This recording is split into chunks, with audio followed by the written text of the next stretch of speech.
welcome back to JCR Garage. This time, the first thing we're going to do is to take this car to a car wash. This weekend, I was on a 290-mile round trip with this thing. It has previously gone about 1,400 miles since I registered it. So I figured that is far enough for me to trust this thing going about 3 hours away from home with it. Thing is, I am fortunate enough to live in a place where salt is kind of just meant for the dinner table and not a road. But further on down there, salt is everywhere, and this thing is packed with salt.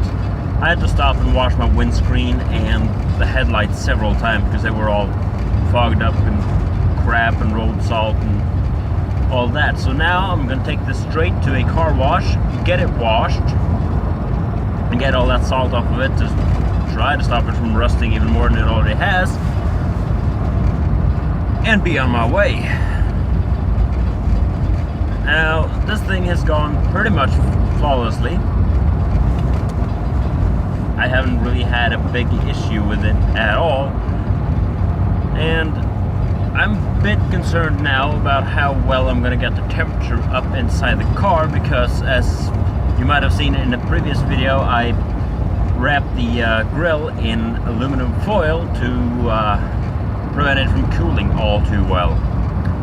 The problem is that last night and tonight and today, and I don't know how long it's going to last, but it's been blowing up for a storm, and we've experienced like 20-25 mile an hour winds, which completely shredded the aluminum foil on the grill.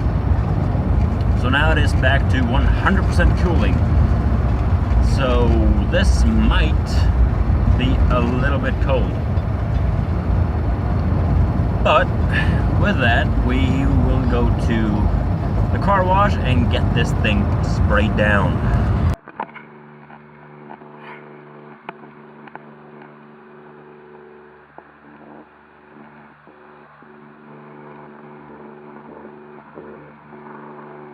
Alright, so the car has been washed, and it felt so good to get that salt off of this thing.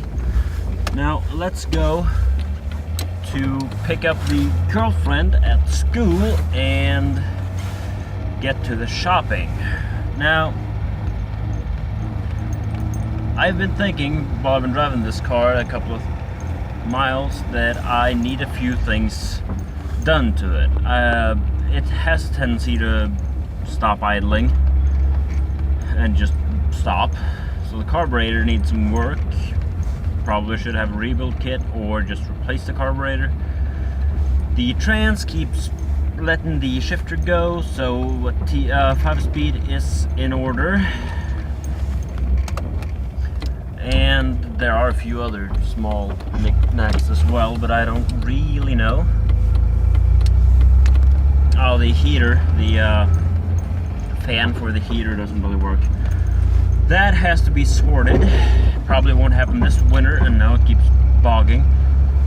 That has to be sorted, probably not this winter, probably, hopefully, until next winter.